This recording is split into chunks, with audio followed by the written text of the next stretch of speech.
Welcome back, listeners and even viewers. We've got another super guest on today's Arcade Attack podcast. We've got Paul Hellquist. What a gentleman. The lead designer on Bioshock. He also worked on Borderlands 2, SWAT 4. And thank you, Paul, for being here today. Real honor. Oh, thank you for having me. I'm excited to talk about everything. You're a gentleman. And again, thank you for listening to our podcast on Bioshock. I mean, as you know already, we are big fans, and your feedback was really appreciated. So I can't wait to get chatting about Bioshock. But obviously, before Bioshock, I'd love to know, how did you actually get the opportunity to first enter the industry? I mean, what was your first sort of gateway into the gaming world? Yeah, I started out as a game tester at Electronic Arts as I was wrapping up my college experience. I realized what I was studying, which was anthropology and archaeology, was something that, the career path was not something I was super excited about. So I started thinking about what else do I really enjoy, and video games was on the top of my list. Did a web search. This was in the late 90s, and found an internship program at Electronic Arts. And I was on the East Coast in Massachusetts. And I drove my butt all the way out to San Francisco and spent a summer doing QA testing at Electronic Arts. Drove back in the fall, went back to school, and did that two different summers at Electronic Arts. And in the meantime, I was working on level design stuff. This was back in the days of Quake 2 and Half-Life. And so I was, trying to teach myself how to do stuff in those tool sets as I was testing. Oh, man. And we've actually had a few people in our show before who started as game testers, and they obviously, I'm not going to go at game testers, but they kind of carried on their career, and it gave them a good level, a good to understand. They told me anyway, it really helped in the future about what to expect. And I mean, can you remember any games you tested on back then, and do you agree that part of your career was very important for the rest of your career? Yeah, it was. I mean, for me, it was just very eye-opening. Like, I'd been playing games for years, but had absolutely no idea what it was like, for the people who are making them. So what was also nice about it is back then, the testing department was right next to the developers at Electronic Arts. So like, I was in a big cube with a bunch of other testers, and all the developers working on the game were right around me. So I was able to really be like kind of in the mix, at least in terms of like hearing what other people were doing, and I could go talk to the developers really easily. That first game that I tested was on PlayStation, the original PlayStation. It was called Future Cop LAPD. And I've heard of it. It's a good game, apparently. I haven't played it, truthfully. Yeah, I'm not surprised. It's one of those games that, like, by today's standards, I look back and I really cringe, because the storyline of the game, it was set in the future, and you are a police officer who like patrolled the streets in a giant like mech, like a giant giant 29 kind of thing. And you like murdered hundreds of people. Wow. And so by today's standards, with everything going on with policing, especially in America, I'm sort of like, oh gosh, what a horrible game concept. But it was exciting to test. There was like single player and multiplayer, and so I got to explore a lot of different parts of how games were built, and see all kinds of things that the regular gamers don't get to see, all the things that are horribly broken for so long. And so yeah, it was great. I learned a lot, got to pick the brains of some of the level designers and stuff like that, which was very valuable as I expanded my career. And you said that you created maps and levels outside of your work at home, I assume, like making Half-Life maps and Quake maps and so forth. Is that right? Yeah, I did some Quake 2 multiplayer maps, and this was one of the pieces of advice I got from a level designer who worked on Future Cop, because I was like, wow, this is exciting. I really want to do this in the future. And I asked him, what should I be doing in order to get your job someday? And he said, make single player experiences, because back then multiplayer was like the hot new thing, you know, where it was like, wow, 16 players in a game, this is amazing, you know. And so it was the hot new thing, and so that's what a lot of people were doing. But most of the actual shipped products like were primarily single player experiences, like Half-Life and games of that nature. So I sort of set aside multiplayer design and started trying to really think about you know, those single player experiences and interacting with the player in a very different way than just making a cool space for people to fight each other. So that was a huge piece of advice that I got that served me very well. So I made this about 45-minute Half-Life experience, which helped me get my job at Irrational. Wow, we'll talk about Irrational in a second, but really quickly, I mean, Half-Life is one of my favorite games. I love Half-Life 2 as well. I'm sure you agree, but were you always, was FPS your kind of go-to? Was that your sort of games at the time, or were you sort of pointing in that direction? Or yeah, my two primary genres back then were FPS and RTS. So I, in college, you know, me and my friends had some friends who had a house while I was in the dormitories, and so I would like load up my gear and bring it over to their house, and we would, you know, do LAN parties, and we played a ton of we played FPS stuff, Quake, Half-Life, all the multiplayer mods, like all those crazy mods back then. But we also played a ton of Warcraft 2, Age of Empires, and Total Annihilation was another one that we got into for a while. So like those were the primary things that I was playing a lot of back then. Paul, mate, that you sound like very similar to me. They are my go-to games, especially when I was getting to the PC gaming. Honestly, Warcraft 2, you know, Command and Conquer sort of games, and oh man, so excellent.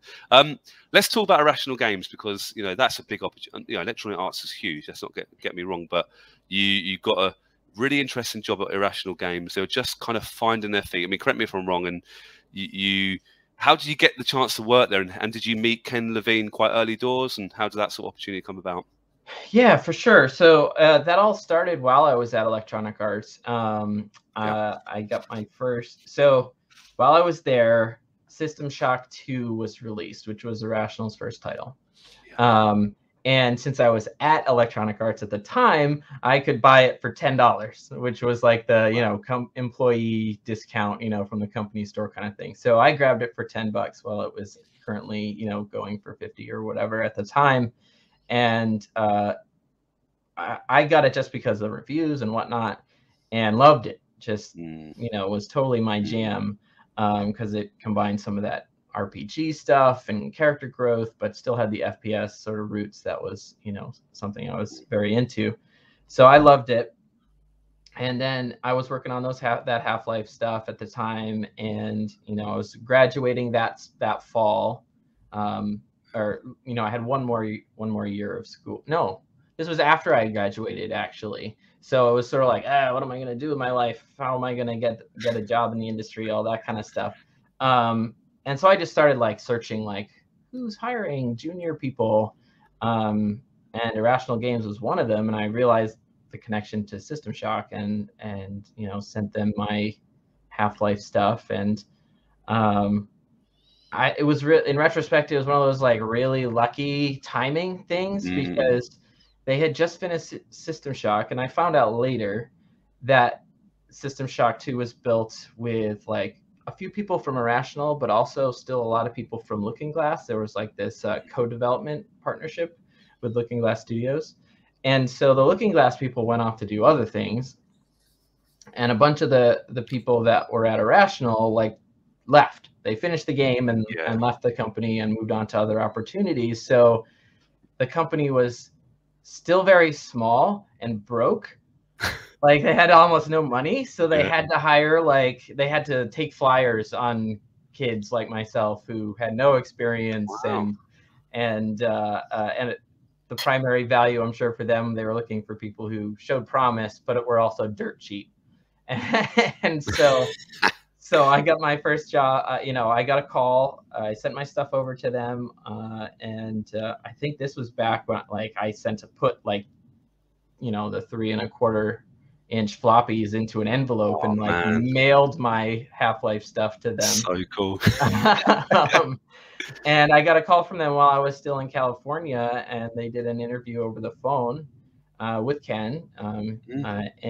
So I did meet him pretty much right off the bat. So he was the primary interviewer. Him and the lead designer at the time was Ian Vogel.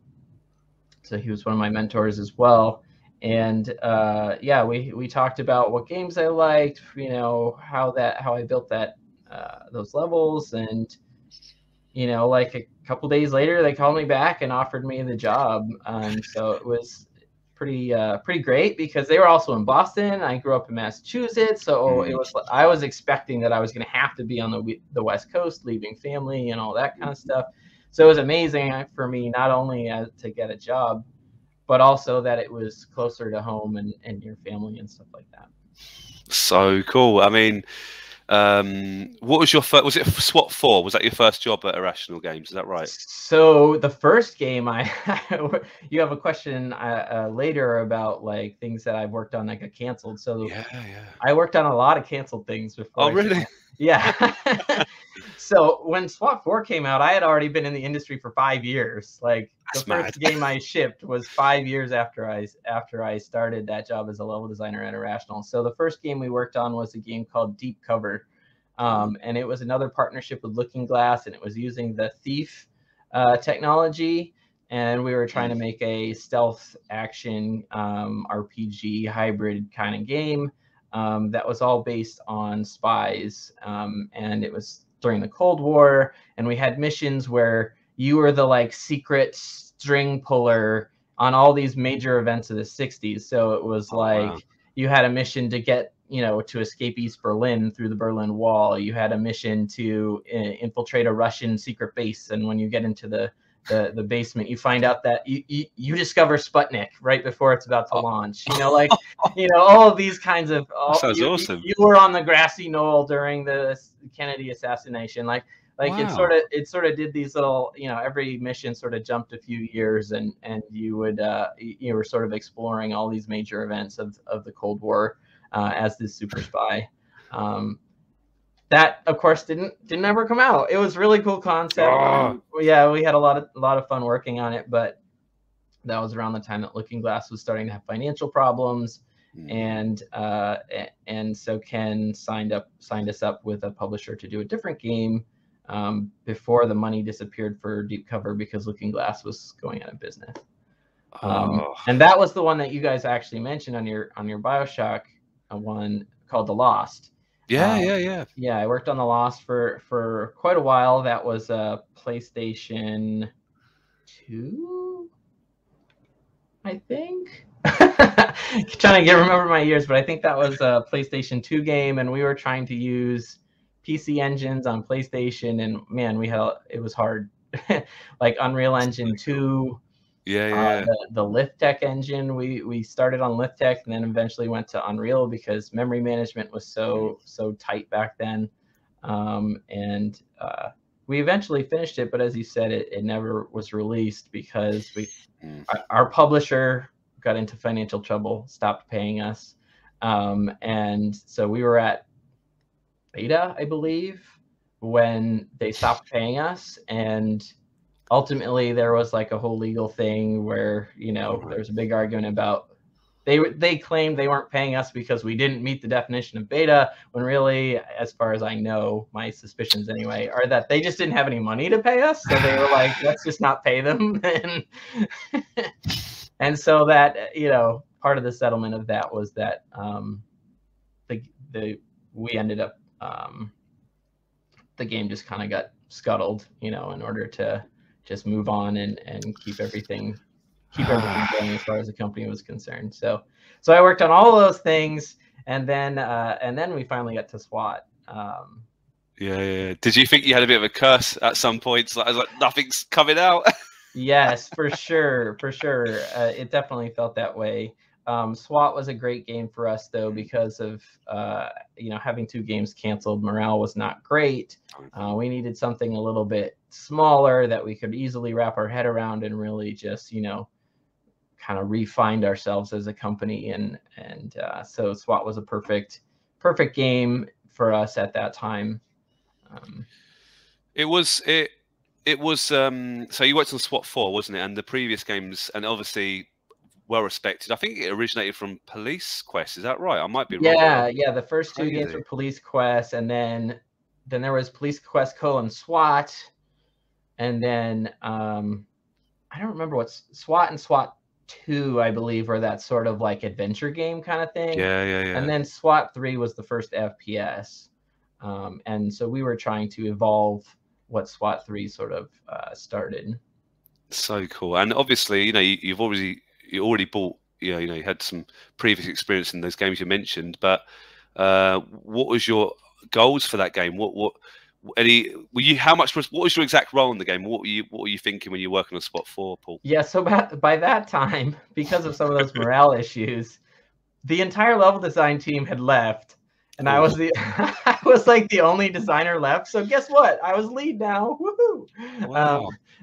So I was the lead designer for SWAT 4 by then. I haven't even shipped a game yet. That's so. Now I'm the lead. But again, it was a perfect game for me to kind of learn how to be a lead as well, because it was very small. The design team was just me and 2 other guys, so I didn't have a whole lot of management I had to worry about. I could still be in there and working on things on a day-to-day basis, which was great. So our goals were very simple. This is supposed to be a realistic simulation of what it's like to be a SWAT officer. That was kind of the core goal of the game. Creatively, like, Sierra really wanted this like high level storyline with like, all the missions kind of lead to some giant climax against who knows what.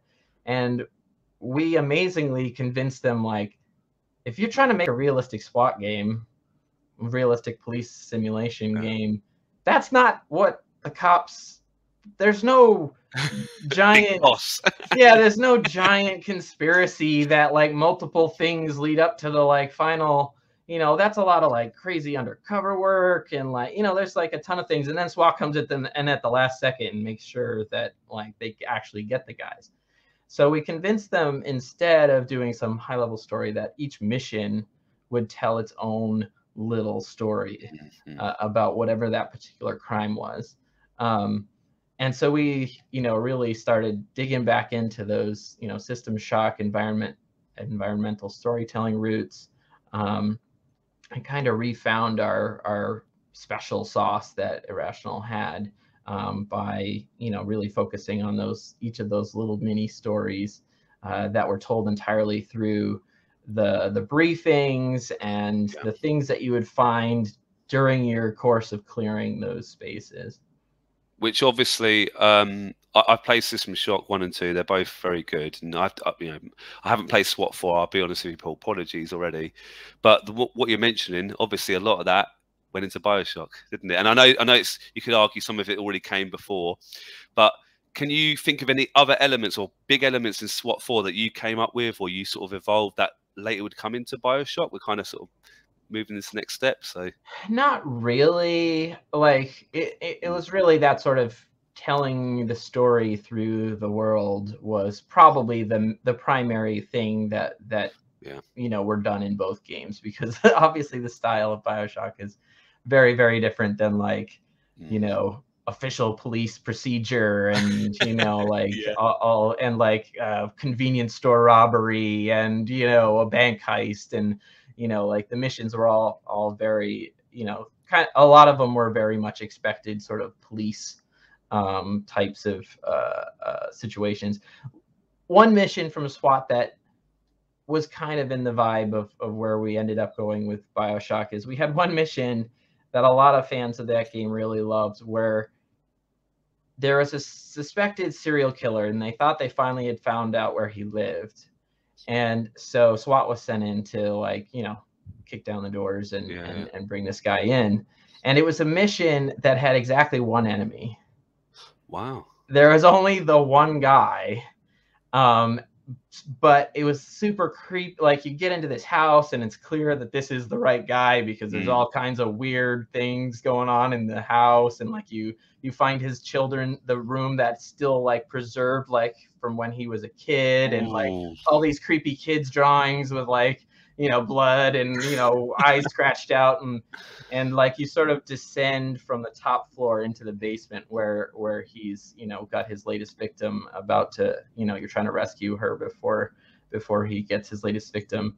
And so there was a lot of that creepy element of like, and there's a lot of randomness, so you never knew where you were going to find this guy. Sometimes you'd find him in the very first room. Wow. And sometimes you'd have to like search the whole building before you found him. So so there's a lot of that, like, it's quiet, too quiet, ambient noises, and, you know, jump, you know, that kind of like tension building, jump scare kind of stuff that, you know, obviously was a big part of Bioshock. Of course, yeah, and it was a success, wasn't it? SWAT 4 did well, got great reviews. Did it sell well? I know that. I don't remember. I mean, back then I wasn't really privy to too much of that stuff. I mean, it was PC only. Consoles were just starting to really explode at that time. So like its market share, you know, was not huge. Sierra was also on its last legs in terms of as a publisher. So they didn't exactly like, it should have been, in my opinion, what Rainbow Six became. Like, they were contemporary. The original Rainbow Six and SWAT 4 were contemporary, and SWAT was ahead of them in terms of like, this was their second or third game doing that kind of stuff. But you know, I guess it was still Ubisoft. I don't remember who published the first Rainbow Six, but they put way more into marketing and getting the word out and all that, and building excitement and stuff, and than Sierra did. So SWAT 4 kind of had its fans, but never really, you know, became a huge franchise like it probably should have. Like, it was the fourth game, but it was also the last game, you know? Yeah, it's sad, really, isn't it? Because Sierra were amazing, let's be honest, back in the day, and it's a shame. It is a shame. But well, let's talk about Bioshock, because you know, oh man, you know, I'm a huge fan. I've only played it recently. I only completed it quite recently. It's one of those games that sort of passed me by, and I was blown away. And I'm thinking, wow, this game, you know, it seemed modern when I played it last few months. I couldn't believe it, and just the fact it was made many years ago, I couldn't quite believe it. So that's great to hear, because it's one of those things when you make these games. Like, I haven't looked at it since we shipped it, pretty much. Wow. Not because I hate it or anything like that. It's just one of those, like, you spend 3 years 100%, you know, in there. You kind of excited about launch, and then it kind of goes into the background. So it's one of those games that I'm like, does this even hold up? You know, like when I think. So it's great to hear that it does hold up, at least in your opinion. For me, it does. For me, and I'd love to know, actually, because Bioshock, you mentioned 3 years. I know you can go in a bit more depth if you want later about how long it took, but what was it? How did you first? Who came up there? Was it Ken's idea? Was it this idea? I think it was System Shock 3 originally, but it sort of. I'd love to know that kind of really early days and how you got involved early in that, and what was it? You know, really early days in the Bioshock life. Yes, yeah, I love telling some of this stuff, because, you know, there's a lot of stuff out there, and some of it's accurate and some of it's not, and so it's fun to kind of tell people at least what I remember. That's what I'll preface. Everything I tell you about Bioshock is what I remember. I'm sure some of my coworkers and friends on the team may remember things a little differently, so everything is with a little bit of a grain of salt. But here's what I remember. After when the Lost got into its legal issues and we weren't sure if it was going to ship and all these kinds of things, we had some time without a project, and Ken came to us and said, what do you guys want to do? And we were like, System Shock 3, let's do this. Like, like, that's what we want to do. We're super excited about it. And he was like, well, I don't know. Why don't you, you know, it did okay, but when Looking Glass went out of business, I don't know what's going on with who owns it anymore. And like, there was all kinds of question marks. He's like, but you got nothing to do right now. Make a demo. And we talked about it, and so we made a demo on the original Xbox. Wow. It's something that I wish we still had. I wish I still had footage of, because Oh my it God. exists somewhere. Wow. You know, if it survived a, you know, a hard drive wipe somewhere. But we had a demo of Bioshock working on the original Xbox. Now it was completely different, because the idea back then was that it was always in an underwater place. When we were like, when we can't do System Shock, we didn't want to do space, because we didn't want it to be, oh, it's clearly supposed to be System Shock and that kind of thing. But we did want another space that was impossible to leave. That was always an important part of the design, was like, once our character is there, he can't just walk out the door. You need to feel trapped. So it was always underwater, but it was originally a like lost Nazi So cool. secret base during the war that they built underwater to like do, you know, Dr. Mengele horrible experiments that created mutants that were crosses of like undersea creatures and humans. So the only enemy in this demo was what we called Eel Man, who was like, his top half was kind of, you know, kind of humanoid with arms and stuff like that, but his bottom was like a, you know, an electric eel, and all of his attacks were electric based. And wow. he would shoot a lightning at you and things like that. Yeah, that was the first demo. And then of course, you know, Ken came back and was like, hey, I've been working on business. We're going to make SWAT 4. It's going to be cool. It's going to be exciting. And so we put that aside, and that sort of disappeared for, you know, while we worked on SWAT. And then after SWAT, what do you guys want to do? Well, we wanted to work on that Bioshock thing that we had started, you know, before. And Ken was like, well, I still can't, like, we still can't get the rights to System Shock. And so he just did this weird, really amazing guerrilla marketing effort to try to get a publisher interested in this idea. So he reached out to friends at GameSpot, and they did this retrospective on System Shock 2. And they mentioned that we were working on a spiritual successor to System Shock 2. And we had like one beautiful corner room that was like this, you know, kind of decrepit, you know, laboratory kind of space with sparking light, you know, sparks and blinking lights and like great mood and everything. No monsters, no nothing. That was all we had. And they, you know, they showed that footage, and that got publishers interested in like, hey, what are you guys doing? And that eventually led us to get the deal with 2K Games to make Bioshock. So that's my memory of those like very early days of where Bioshock came from. We need to see that demo somehow, Paul. Can you imagine? I know. You would become a millionaire on YouTube. Can you imagine? I mean, it would be hilarious too, because you know, it's totally different look and feel, and you know, this, you know, we were gonna have like Shark Man and Eel Man and Urchin Guy, and you know, like all of these sort of like, you know, it was just a totally different feel than where we ended up with Splicers and Big Daddies and all that stuff. So, I mean, I remember talking about Bioshock on the pod, and I was like, they was originally going to be Nazis. I wasn't quite sure, and it was like, is this actually accurate? And wow, originally, I suppose you said, yeah, it was back in the really early days. Yeah, yeah. I mean, we never really built that, but that was like the initial concept of it was always going to be an underwater thing, because that was our space where, well, if you're stuck in this place, you can't just open the door and leave, you know, like, you know, that's a kind of an important part of that survival horror vibe is like, why can't, if you're playing this, you're like, why don't I just leave? You know? You need to answer that question, so players just put it out of their head and get involved in the situations you put them in. I'd love to know, because obviously you're the lead designer of Bioshock. I mean, what a title to have. And what was your exact role? I don't be patronising, but can you give a bit more detail about exactly what you did when you knew the project was going ahead? What was your influence, your decisions? How closely did you work with the team? I'd just love to know a bit more about your kind of input into that masterpiece. Yeah, sure. So the initial, and you guys got this pretty right with on your previous cast. I remember in the early days, Ken coming to us and being like, I've got this idea for this AI system that I want us to explore. And he talked about watching nature shows and how there were, you know, the predators and the prey.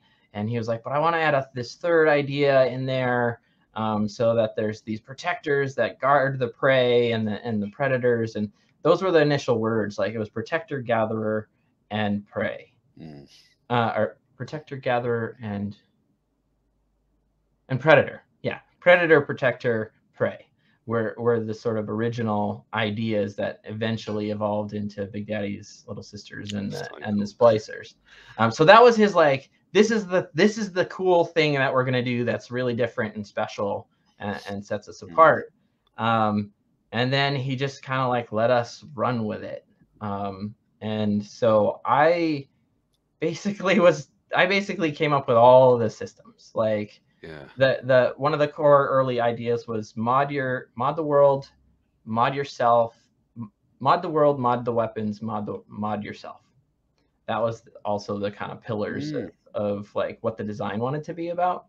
So we just started designing systems, and I designed the majority of them. So I designed the plasmid system, the weapon creation system, the crafting system, the hacking mini game I did. Basically all the core systems. Like, I did the initial designs, and then of course worked with all the team, all the other designers and team to like continue to massage and whatnot.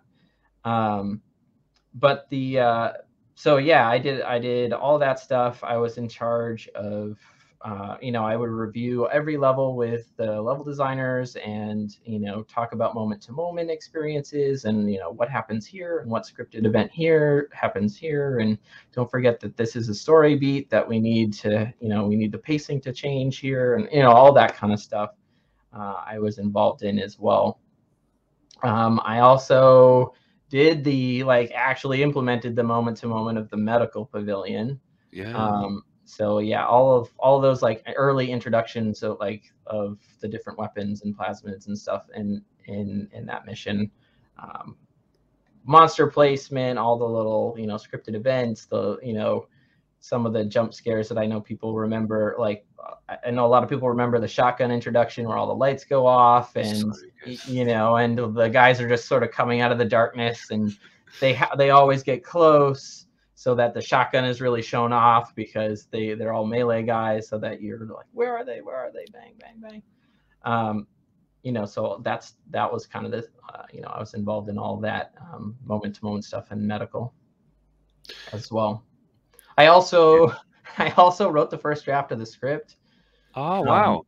Yeah, it's one of those things that, like, we were building the game, and Ken was really busy, and I was like, we need a script because there's all these moments that are supposed to happen, and we don't know what they are and where they're supposed to happen, and we can't build spaces for it. And he was like, yeah. You know, I want you guys to explore. I don't want, you know, my story to get in your way. And eventually the project leader, Alyssa, said to me, like, I know you need this, and he's not ready yet, so just go write what you need to exist. And so I wrote the whole script poorly. I'm not a great writer, but all the, like, hey, we need this stuff to happen, like, this is how this quest works, and like all of those barks and like all that kind of stuff, I sort of like eventually gave him an outline.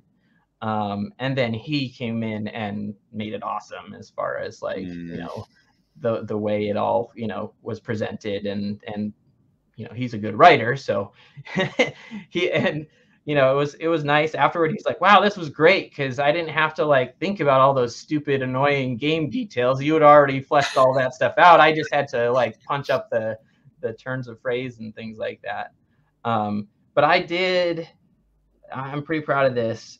I did write in the script that any time that Ryan or Fontaine, I should say, was controlling you, that he would have a catchphrase that he said. Now, I didn't know what the right catchphrase was, so what I put in the script for the time being was Stan Lee's Excelsior. So like, I was like, this is terrible, but I put a note to Ken. I'm like, I think he should have something he says every single time. I'm just going to put this in there. It's terrible. You know, have fun. Go come up with the right thing. And he, of course, came up with the "Would you kindly." Unbelievable. That's such a great, Paul, what a great story. Wow, you really did helped make proper part of this amazing game. And it sounds like you had a good. Would you say it's fair? You had a good relationship with Ken. You got on well with him, and you seem to you complement each other. We did. I'll be completely honest. We did for a while, and then as the tension of shipping this thing got bigger and bigger, there was a time in those early days where Ken was really busy just trying to keep the company running and keep the company like surviving. I've never heard anything, but I suspect now that I'm a small business owner that he had some months where he was worried about payroll, and so he was worried about the business and was like, I hope my team's doing awesome stuff. And then during the process of building Bioshock, he sold the studio to Take-Two and 2K. Well, with that weight off his shoulders, he was now able to like, all right, let me get back in here and really, buckle down and be a big part of the team. And so there was definitely some tension because I had basically been running the moment to moment and what was important in the game until that time. And so we definitely butted heads. And it was one of those. I was very young. Looking back on it, I'm like, man, what a jerk I was to him. Like, honestly, because I've now been in his chair. Like by the time I did Borderlands 2, I was sitting in that chair, and I know what that was like and what the pressures and you have this vision, and it's really annoying when somebody keeps complaining to you that your vision's not the right vision or doesn't match with what has been done already. And so yeah, we had a rough time at the end. And it's one of those things that I kind of regret. But we still have a good relationship. I've seen him a couple of times since. There's no hard feelings or anything, but it's one of those, looking back on it, man, I was young and didn't really understand what he was dealing with, and I was a bit of a immature. Well, Paul, appreciate you being honest. I mean, I really appreciate being honest about that, and Bioshock turned out to be a masterpiece. So you got something right. Let's be honest, it was incredible. Talk about Rapture for a minute, because Rapture is a setting that I'm used to playing Doom and the Duke Nukens, and nothing wrong with the setting there, but Rapture just seemed to be something completely different. How did you want? Because I think you actually very kindly agreed with what we said about how you wanted Bioshock to make the players feel. We used the word immersive, I believe, and you thought that was pretty spot on. But are you happy to go into your own sort of depth about that? Yeah. So while we were working on Bioshock, we kind of had these ideas of what we wanted it to feel like, and I had an opportunity to go to GDC, and was involved in this went to this really interesting talk about the 8 kinds of fun and how to like define the vision for your game. And it talked about thinking about how the players should feel was one of the big takeaways that I had from that talk, is like defining how you want them to feel helps you understand what kinds of mechanics need to be in there and how that leads to different dynamics, and those dynamics are what bring these emotions out into players. So I came back from GDC and as the lead, I was like, hey, I think we already have these, but we've never written them down. We never said this is what we want the player to feel. So let's do this exercise. And so we came up with 5 things that we wanted players to feel while they were playing Bioshock. And we had this little mnemonic. Once we came up with them, and we had this mnemonic that was I see ham. Okay. So the I was immersed. So you guys were spot on. C was curious. H was hungry. And I'll talk about that one more in a second. A was afraid. And M was meaningful choices. So immersed, you guys covered that one really well. We wanted you to get lost in this world that we were creating. We wanted you to like put the controller down and come up for air and be like, oh yeah, I am still in my living room. Like that was kind of one of our missions for that one. Curious was about storytelling and exploration of this place and like what happened here. How did it all come? Why am I here? You think for the whole game that you're just unlucky you know, unlucky survivor, and you know, but then there's these little clues as the game progresses, and how did this society work? Like all of these kinds of questions we wanted players to be thinking about throughout the game. Hungry was not about like, oh man, my stomach, I need some food. It was about the lack of resources. We called it the ragged edge. We wanted you to be constantly on this ragged edge of like, oh, I don't have enough bullets for my pistol. Do I have it? What else do I have? I've got 3 shots for my shotgun. 3? Oh God. Well, that's what I'm going to have to go with. Do I have enough Eve? Oh, well, I've got plenty of Eve. Okay, let's switch to plasmids. Use plasmids for a while. Oh crap, now I've run out of Eve. Do I have enough health? Oh no, I don't have enough health. Like we wanted there to always be a problem from as far as your resources were concerned, and have you feel like you never had quite enough. What was one of our missions for Hungry. And then what was next? Afraid is pretty obvious. We wanted it to have this creepy, you know, creepy vibe, survival horror kind of influences. And then meaningful choices is across the board. The most obvious one people think of that you guys talked about at length was the save the little sisters, you know, harvest the little sisters. That was a moral choice, but it had to mean something, and so we needed it to matter in the course of the actual mechanics as well.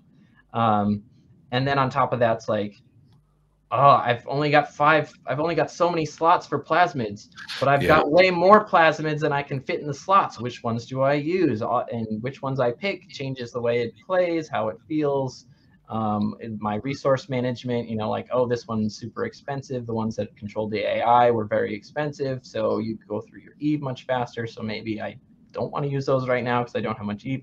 Like, we wanted all of those things to matter, as well as you know, the moral little sister choices. I mean, you just meant ticking those things off, and I'm like, yep, felt that.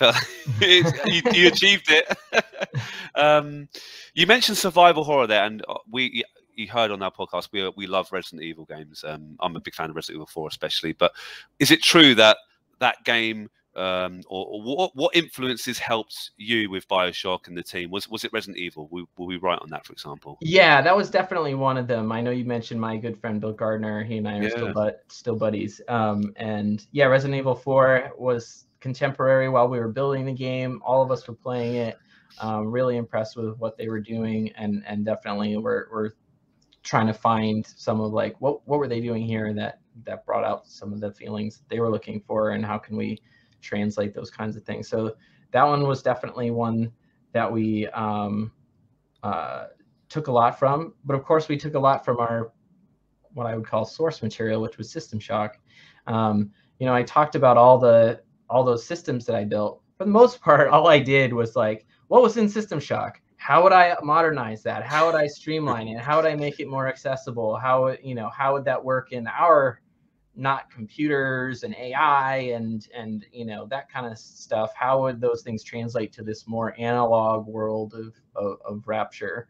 And we had this bioscience obviously angle as well, that was, you know, about gene manipulation and all those kinds of things, you know. So how can we do some of the same systems that were in there, but through the lens of Rapture? Research was one of the ones that was in System Shock that eventually became the photography mechanic. Wow. Like, how would you research in a much more analog way? It's not going to be like computers analyzing data. So we had this, you know, we had our magical camera that could somehow teach you that this splicer does whatever.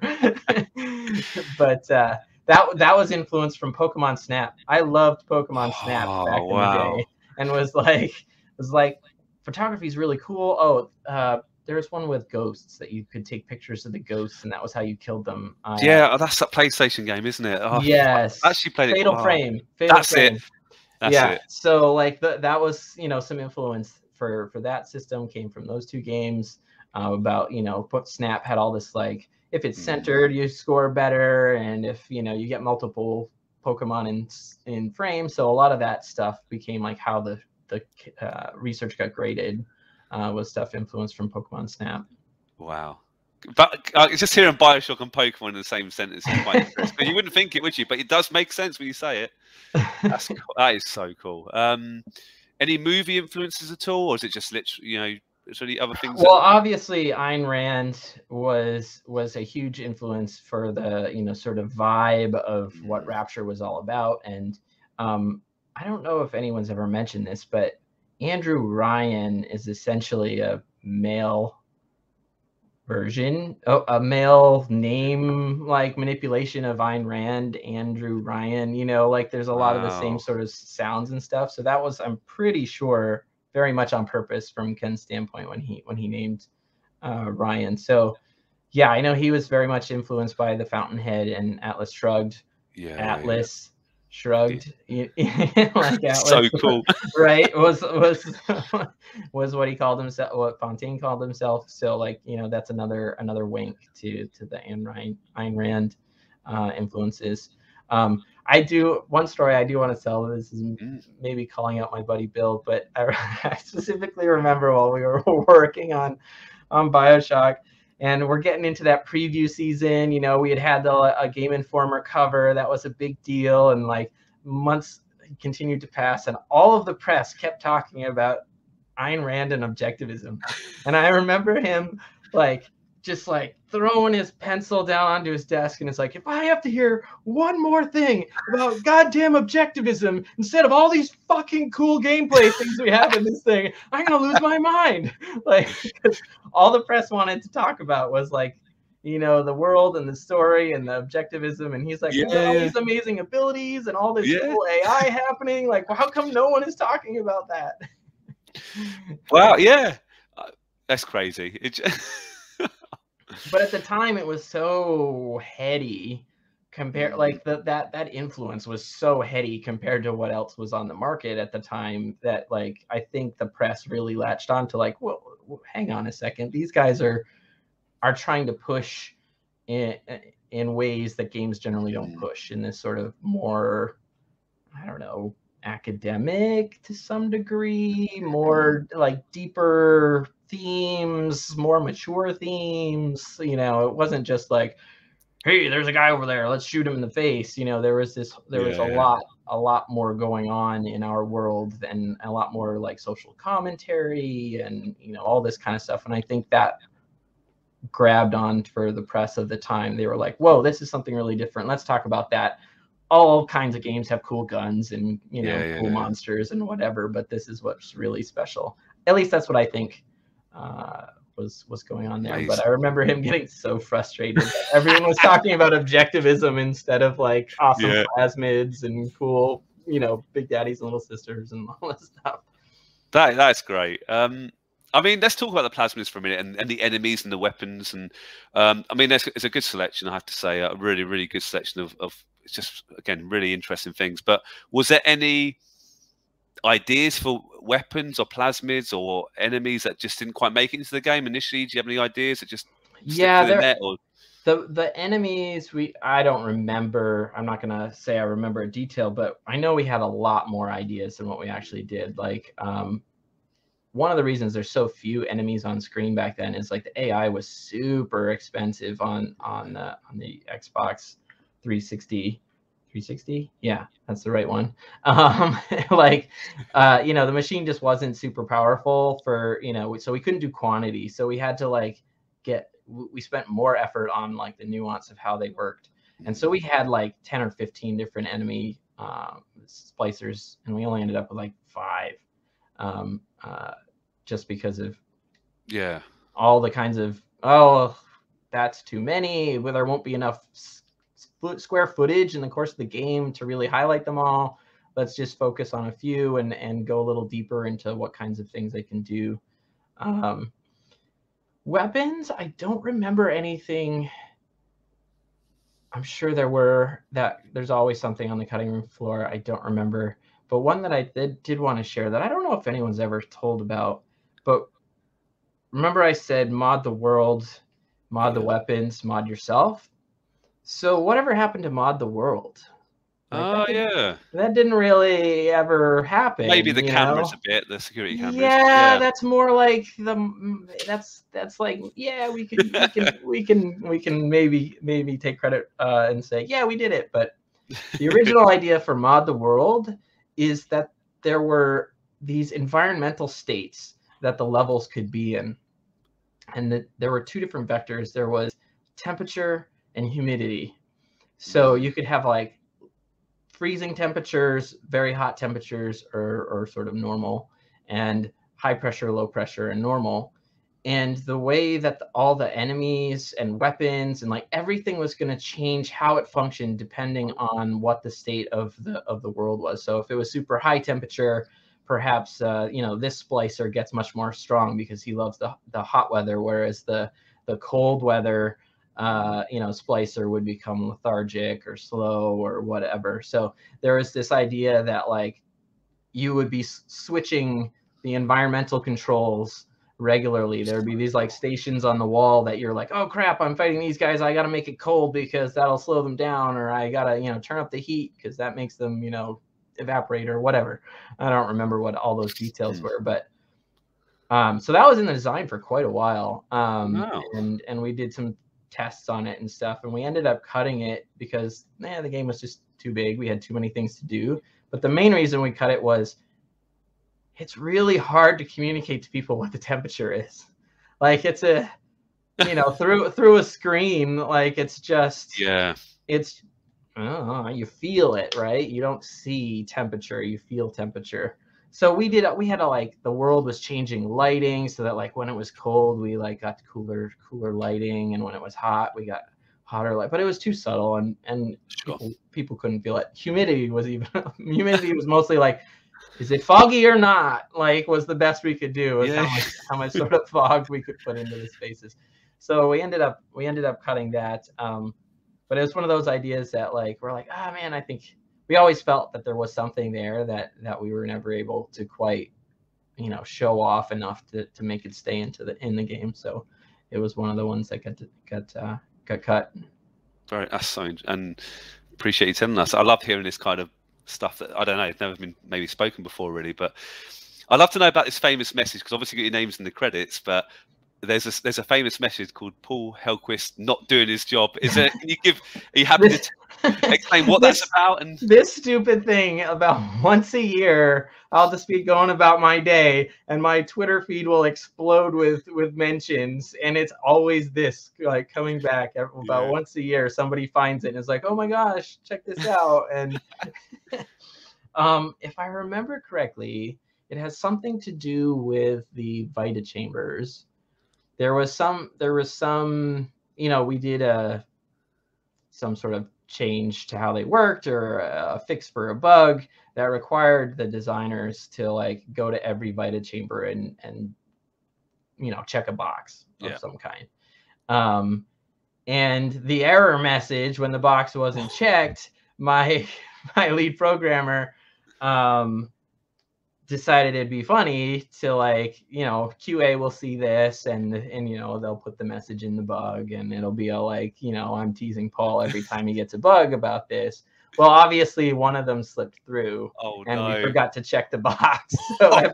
So every now and then somebody will see this message, and it was basically it was a message to QA to bug that particular location or Vita chamber. I can't remember the exact details of what the issue was, but I have a feeling it's something to do with the Vita chambers.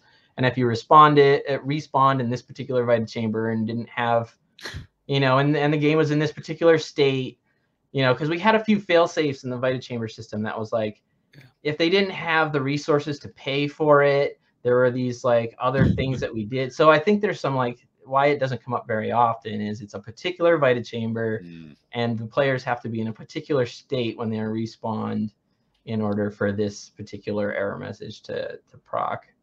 And you didn't know it was in there after it was shipped, is that right? Or did you know? Or no, I didn't know. I mean, it's one of those like, did everyone do their passes on checking all the boxes? Yeah, everyone, all those bugs got, all the like tasks got resolved, and like QA never found it, so we didn't see the Wow. bug, and off it goes, right? Yeah, I assumed it was an Easter egg or something, like a little joke in the game, but obviously, No, it was totally to like highlight that there was something that we hadn't done, so that if QA saw this, they knew to bug it. it is funny. Do you look back and cringe a bit, or do you just find it funny now? It's fine, like whatever. Yeah. It's maybe a little annoying that it was so specific and not like Yeah. a designer didn't do his job, Yeah. specifically me, but whatever. Is there there was a whole article on Kotaku about this, so I'm like, I guess good press. Any press is good press, right? That is funny. There's a good Easter egg, isn't there? There's a Pac-Man hidden in the game. Is there any other Easter eggs or things like secrets that maybe aren't very well known, or are you happy to reveal anything else, or is it? I don't remember. It's been so long. But yeah, there's all kinds of fun little game designers love putting that kind of stuff in there. Yeah, I do remember the Pac-Man when you mentioned it with the cheese wheel with but I'm sure there's more, but I don't remember anything specifically. You kind of sort of mentioned it earlier. I mean, we're going to move on soon to from Bioshock, but did you realize very early days that this was something pretty special, and that this game is going to change, arguably change the genre a little bit, bring things up a little notch or two? Not at all. Wow. I mean, we knew what we were trying to accomplish, but games like this that are so systemic and are so reliant on all the pieces need to be there before you can see how they all fit together. And so there were months and months and months where it was like, wow, this feels like crap. Why does this feel like crap? Well, this feels like crap. The crafting system feels like crap because the weapon modification system doesn't exist yet. Or whatever the case may be. That's just sort of top of the head. But like everything was so intertwined that if one piece wasn't working well, it would cascade it to another piece feeling crummy because you're like, well, why would I upgrade? Why would I craft this thing since I can't get the upgrade yet? So this crafting system also feels lame, whatever, like all those kinds of things. The AI took a long time. The Big Daddies and Little Sisters took a long time to feel like anything. So like, I generally say that the game we didn't know what the hell we had built until about 3 months before the original ship date. Wow. So like we had 3 months left and we're like, oh my gosh, I think there might be something here and it could be cool. Unfortunately, we only have 3 months left and that's not nearly enough time. Thankfully, as we were getting close to that original ship date, 2K also realized, hey, this could be freaking amazing. Let's give them some more time to make sure that it can reach its potential. So the good news, I remember this meeting where we were told this, and we had been crunching, for a while already because of this original date. And it was like, good news, bad news, everybody. Good news is we have a great game. It's going to be amazing.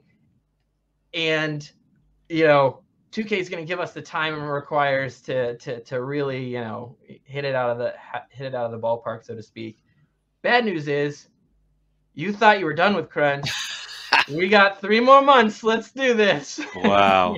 So we were like crescendoing to like, okay, we can rest after this date. And then the mountain kind of just got bigger for a while. But we were excited that like a lot of the bugs and things like that were really, problematic at that time, we were going to be able to address. And when it came out, it was, System Shock 2, amazing game, didn't sell very well. Bioshock, again, I don't want to put words in your mouth, but I maybe people were a bit worried it might have the same sort of thing, critically respected, but didn't quite sell well. But it just exploded. I mean, how did you feel? Yeah, you had a question in here about like when did I like really start to feel I had something special. I'll answer that sort of leading into that one. For me, it was the day that we got music into the bathysphere ride. So that initial, like you get into the bathysphere and you ride and go down and the reveal of the city and you're going through and the whale and everything, like all that stuff. Like I had seen that sequence 1,000 times from when it was all just like gray box and clunky and horrible. And then slowly art's coming in and we're tweaking and like, oh, we got the plane smashing through. Oh, that's cool. Like all those bits. But the day the music came in, it suddenly hit you somewhere a little bit deeper than than I was expecting. And I got those goosebumps of like, whoa, this is amazing. Like, it went from a thing like, oh, I got to sit here and watch all this until I can test what I'm testing. And then to like, whoa, I felt something just there. This is really amazing. So that was like the first moment I remember being like, this might be amazing. We might have something really awesome. Now, to answer your actual question to like reaction when we shipped, I was like, as a designer, especially as a lead designer, I only see the flaws. Right. So when a game ships, I'm like, man, we didn't fix that thing. It's just awful. And like, this scene didn't quite turn out. Like, I wanted so much more out of it than where we were able to get to. All I could see were those kinds of things. I'm like, I know it's good. I know it's good, but So I was like, it's probably like a 90 to 91. Like, hopefully we get into those 90s. It's the low 90s kind of game. And then it was just, it comes out. Game of the year. 10 out of 10, 100%, 10 out of 10. We were just like, holy smokes, where did this come from? And, and a huge part of it was the big reveal that got everyone. And we sort of had this, this was, at that time, everyone remembered The Sixth Sense and like how when that movie came out, it had its twist. Like everyone was like, oh my God. We didn't think we had done that for games, but it turns out we had. And, so that sort of created this really high impact moment as well that just stuck with people. And it's one of those things when you know the whole story and you're building it, you're like, this is so obvious. Oh my God. What, like, I didn't guess it. I didn't guess it. Yeah, everyone's gonna know by like the second mission. This is dumb. What, and of course it fooled pretty much everybody. Yeah. So it was super exciting. We had no idea it was going to get that kind of a response, and yeah, it was it was just really magical and wonderful to read all those reviews. And we were finally done, so we were resting a little bit, like we were coming down off of the push as well. So yeah, it was a great time. Just a couple of really quick questions on Bioshock before we move on. Really, would you ever, if you had the opportunity to step into Rapture, would you ever like to do that yourself? Yeah, this was an interesting question when I saw it on your list. I think for me, the answer is yes, but only if it was like Disney World.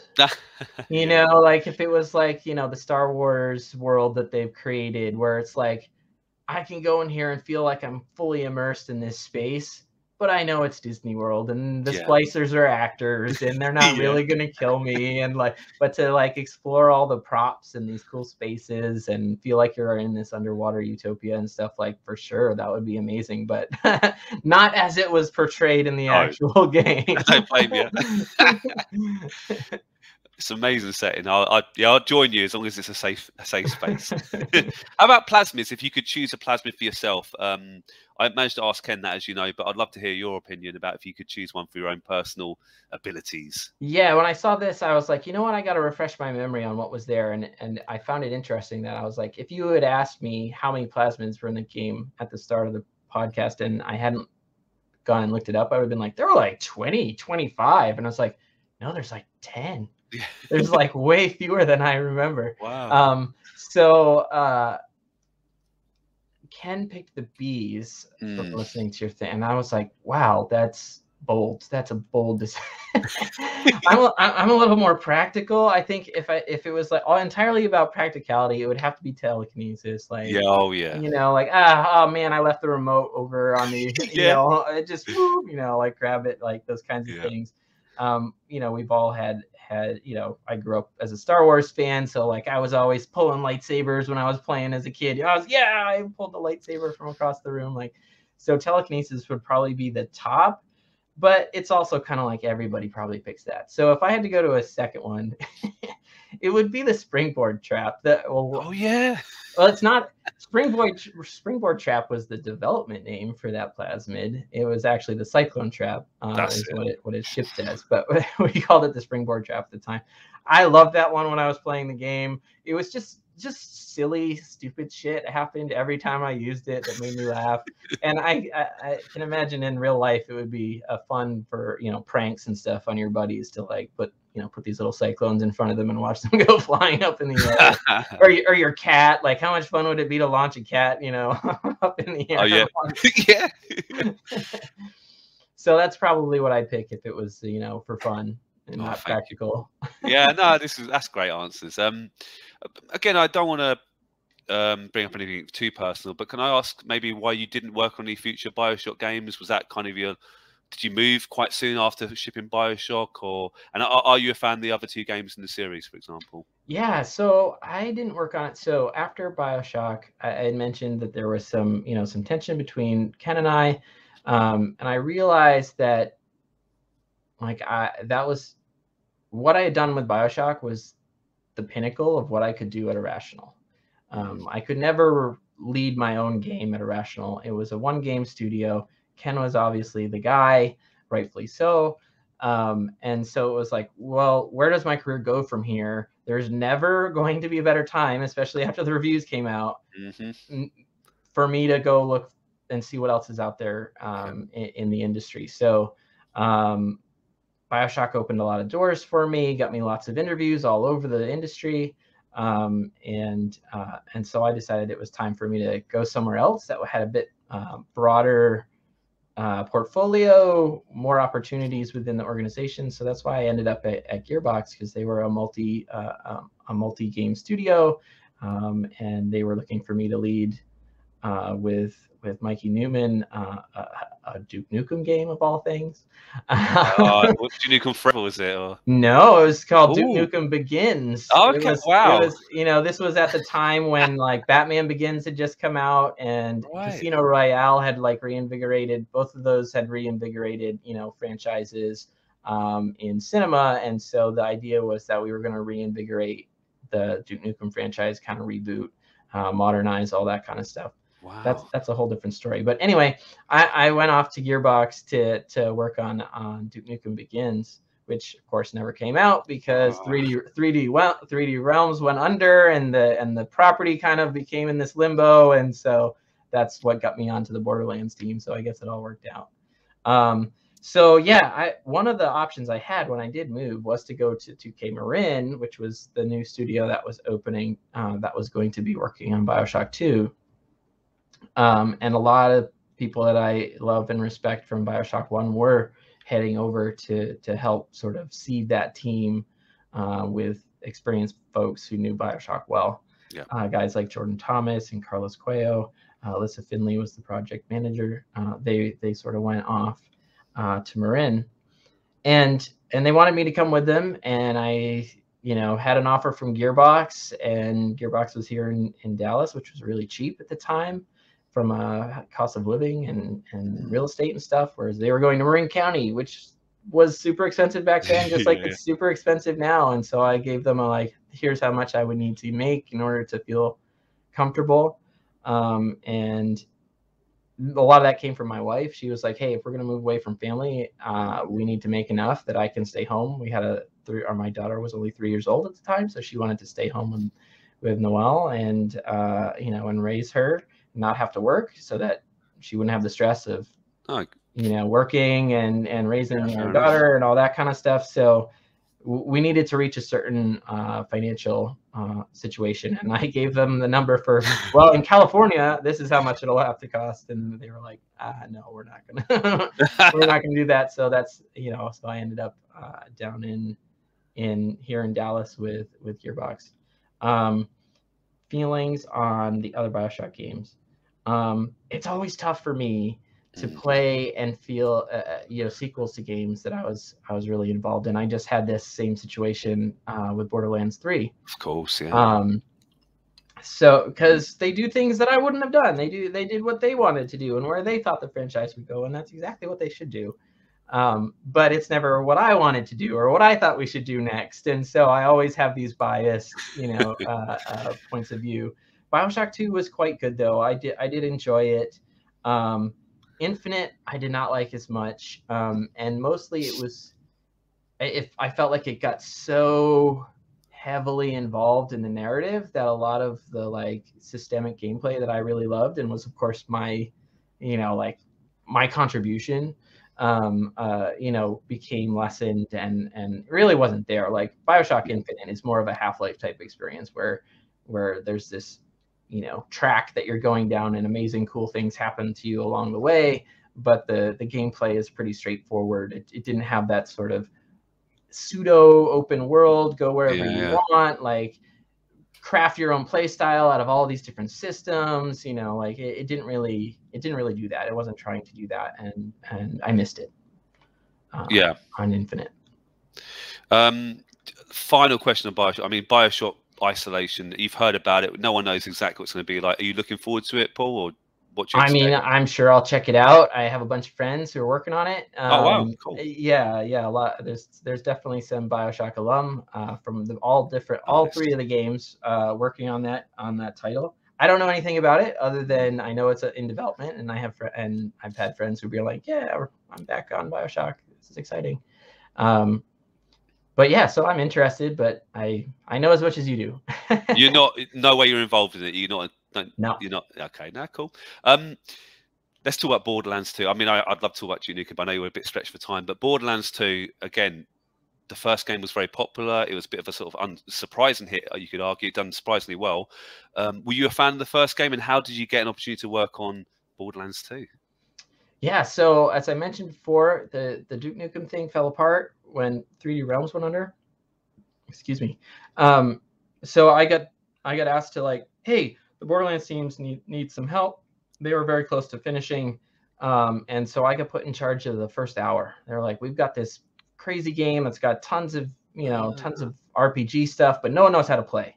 Once they figure out how to play, they love it, but they're just, at the time, they were just sort of like, go nuts, like, you know, everything was everything was presented at the same time. Like there was no progression of like, first I learned this feature, then I learned that feature, then I learned this, you know, how the skill tree works, then I learned how class mods work, then I learned how whatever.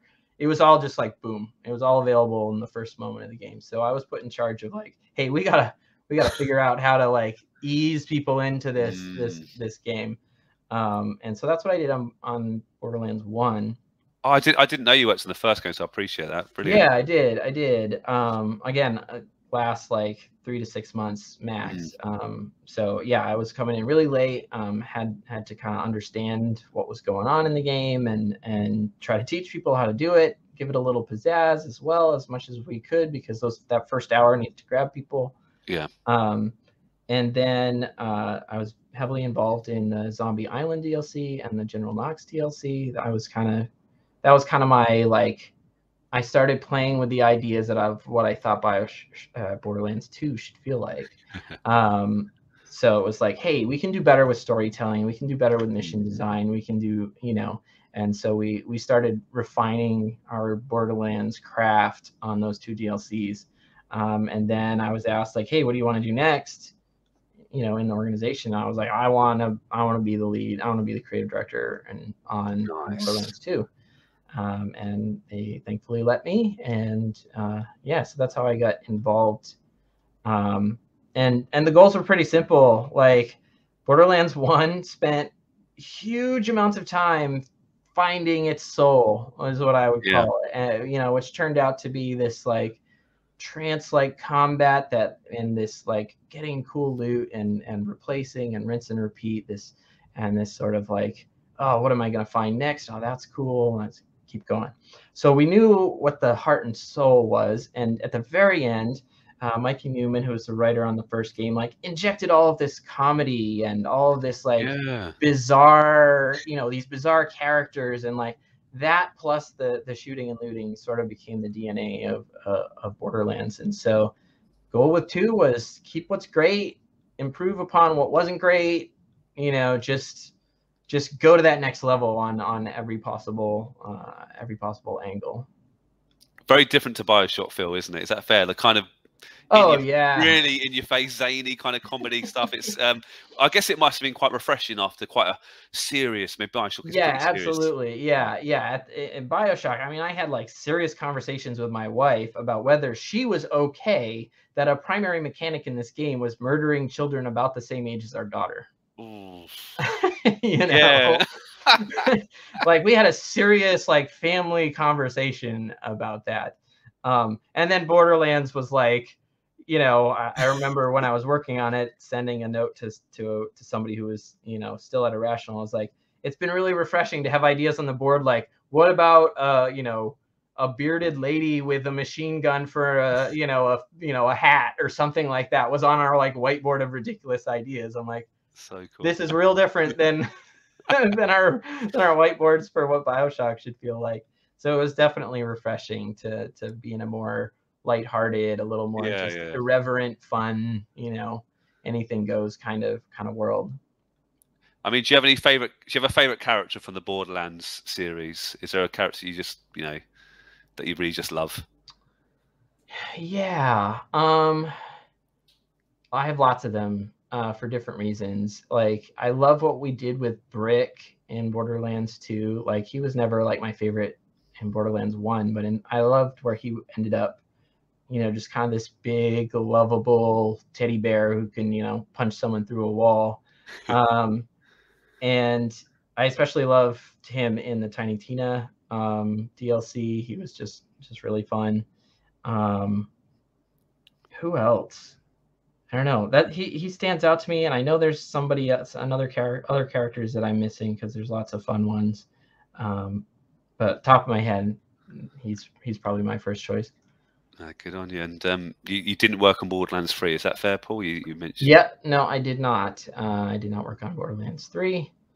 So yeah, that was all fresh and new to me. Do you think, for example, there should be more Borderlands games? I don't know if they're working on number 4 now. I'm sure there will be more Borderlands games. They would be crazy not to, considering how well they've all been doing. And there's been press out about, you know, the movie is coming soon. So that's mad, isn't it? Yeah, I'm pretty sure Borderlands isn't going anywhere anytime soon. It's crazy. I mean, the Bioshock movie, I don't know if you know much about that, but that never happened. Maybe it won't. And sadly. But there's going to be a Borderlands movie. I mean, I guess for you, cool. If you were going to... Oh, I remembered my other character. Oh, yeah. Krieg, the psycho, the playable psycho. He was like my baby. Like, nice. After Borderlands 2, I was pretty burnt out. I was asked, hey, what do you want to do? And I was... The psycho was one of our, like, potential playable characters for the main 4 of BL2. And I was like, I want to make the playable psycho. Nice. And my executive producer was like, cool, what do you need? And I was like, I need Anthony for writing. I need one programmer and one other designer. And the 4 of us just went to town, had a blast making that character and, you know, creating this really interesting, weird, you know, dual persona of Krieg. So I'm really excited to see Krieg in the movie and see what they do with him. That'd be so cool. So he's probably my actual favorite just because of all the work that I did to create him. Good on you. I mean, you started your own company, Stray Kite Games. I'd love to know why you know, it's a huge. I mean, I assume that was a big decision. It's not an easy decision to leave a large company. But what was your sort of motivation before that to do that big decision, and what sort of games you've worked on since? Yeah. So the name of the company is Stray Kite Studios. And we were founded in 2018, myself and a good friend of mine, Chauvin Patel. We were both at Robot Entertainment at the time. Robot had some financial issues, and they decided to let some people go. Unfortunately, myself and Chauvin were among them. But we had a really cool game idea that we were working on while we were there, and we were like, hey, let's see if we can sell this game idea and get something started. So we, you know, why did we do it? Well, we wanted to, you know, we were both at a point in our career where we were like, hey, if we're going to fail, let's at least have it be 100% our fault. Instead of, you know, having other people making decisions that we may or may not agree with. And that ends up, you know, affecting our opportunities and livelihoods and stuff like that. We're like, well, let's try to do it our way. Let's try to do it a little differently than what other people are doing, and see if this can work. And you know, so far so good. We're still pretty young. What have we been working on? The first thing we were able to work on is we did some contract work with Epic on the Fortnite creative mode. So we were there right at the beginning of creative, like, and helped them actually launch. That's great. That's massive, isn't it? At the time, that was just Chauvin and I. They just needed a few extra hands, and so we helped out where we could. And we did a whole mess of games within the Fortnite creative ecosystem. One of the things that they wanted from us was to, like, hey, we're building all these tools so players can make their own games, make some games, show, you know, try to push the boundaries, help us understand what we're capable of, what we still need to explore, all those kinds of things. So we put out like 6 or 8 different modes for Fortnite creative, many of which were inspired by the mods of my Quake days that I remembered loving, and like, hey, I bet we could do this. And so we did a bunch of those. We recently, the biggest thing we've done actually is we recently were involved in the re-release of the Tiny Tina standalone Assault on Dragon's Keep that just came out oh, nice. a while ago. Yeah, that was something that, you know, still have a great relationship with all the great people over at Gearbox, and we had some availability, and they wanted to put Tina off by itself so that people who are excited about Wonderlands wouldn't have to play like 100 hours of Borderlands before they could explore that Borderlands 2, before they could explore that content. So we worked with them to you know, pull it out of Borderlands 2, allow it to be able to run on its own without all the support of the Borderlands code base and all that kind of stuff. And we had to rebalance it because it was originally balanced for level 35 and up, and so we had to like rebalance it as its own game and have it work from level 1, and change how quickly you scale and how fast you get points and all those kinds of things. So there was actually quite a bit of work to be done there, but that was a lot of fun to revisit that content. Yeah.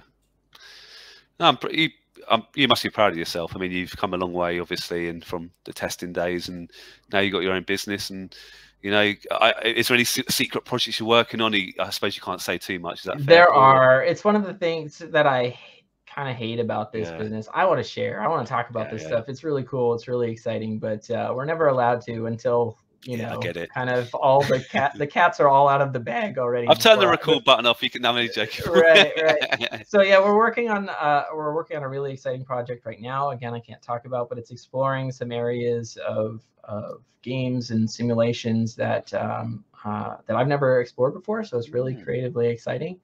And we also have a prototype that we're constantly working on for our own original game that we're trying to find partners for. So where's the best place if people want to keep in contact with you with your latest games? Is it you're on Twitter, for example, or? Yeah, I am on Twitter. At the Elfquist, ELFQUIST is my handle. That was actually a nickname that was given to me during Bioshock. And so that's my Twitter handle. And if you're interested in Stray Kite, straykitestudios.com, and we're on Instagram and Twitter as well for the company. Nice. Yeah, please follow listeners. You know, worth keeping an eye on what Paul's up to. 100%.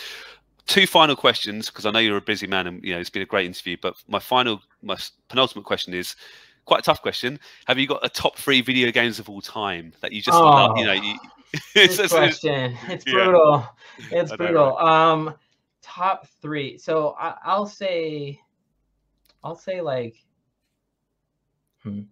I thought about this one a lot, and I hate to pick 3. So I'll give you like some of the ones that were, really influential to me. One of the big ones for me was Jedi Knight. Dark Forces 2 Jedi Knight was I'm just a massive Star Wars fan, have been since I was like 5 years old. So that was the first time I ever got to turn on a lightsaber and, you know, like So cool, that game. be a Jedi and everything. And it had some of those RPG elements and stuff like that before I, you know, explored some other games. So that one always stuck with me. That was one of the games when Ken was interviewing me on the phone. He was like, what are your favorite games? And that was one of the ones that I mentioned to him back then. You know, and it had some of those light RPG elements as well that started to, you know, define my career ultimately. It's hard not to say World of Warcraft. I mean, it's just this monster that, like, you know, I played it in its early days, and you know, just they really captured that sense of like being transported to another place and another world, and so that was really incredible for me. These days, like more modern stuff, I'm a big fan of like the Insomniac Spider-Man games that have been coming out, have just been fantastic. Very similar to the Batman Arkham games, which I also loved. I play a lot of quicker things these days. I'm older family stuff. I generally need to like get in and get out, so those big games are really hard for me to sink my teeth into. So I've played a lot of Rocket League and you know, I love Rocket League. Yeah, those kinds of games that you can play for a few minutes and jump out. I'm also a Magic the Gathering fiend. See all these binders behind me? Which way do I have to go? Yeah. Those are all Magic the Gathering cards. Really? How many cards do you own then? Do you know? Oh, I looked at I have an app that I can like keep track of my collection, and it's something like 60,000. That's crazy. It's completely ridiculous. It's a problem, but I love it. I've been playing it since '95, so it's a part of my life. Good on you, mate. So I still play Magic. These days I play a lot online with pandemic and everything, so I'm playing on Arena frequently. Elfquist, if you see me, that's me. If you're playing Magic Arena, and say hello, follow Paul. You agree, Paul? Follow Paul on Twitter. You know, keep in contact. I mean, some great stories today. So thank you so much, and it's been great. And thank you again for listening to our podcast. Listen to some free stupid people talk about the old game, but really appreciate you. It's been an honor. We always ask our guests with final questions. It's a bit of a silly question, but I'd love to hear your answer, actually. If you could share a drink with any video game character from any game, who would you choose? You're making me sweat. These are the hard ones. These are the questions that guys like yourselves on these shows love to do, and it's something that no one ever thinks about ever. So it's not like I'm like, oh wow, it's always been wow, I don't know. I really don't have a great answer for this. I'm terrible at this stuff. I don't know. Would it be a Big Daddy, for example? No. No, he doesn't say anything. He just moans. And it would be kind of. Although, how would he drink? Maybe I could see his face. That would be interesting. True. That would be interesting. Yeah, I don't know. That's tough. I don't. No one comes to mind. I don't have like that sort of favorite character thing. I suppose, I mean, this is a silly one, but Link has been around forever. He's had a lot of adventures. I'm sure he's got some stories to tell.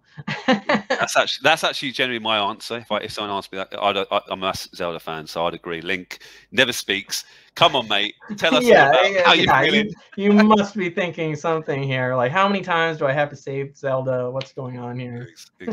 Oh, Paul. Look, again, I want to say thank you again for your time. A real honor, real pleasure to have you on the show. I know our listeners are going to love it, and good luck with the rest of your career. I really mean that, and you know, it'd be lovely maybe to get in the show again in the future. So thank you so much, Paul. Yeah, absolutely. I love talking about this stuff. It was a lot of fun. So yeah, if you ever have another topic you think I'd be worth talking to, let me know. Thank you so much. All right. Talk to you later.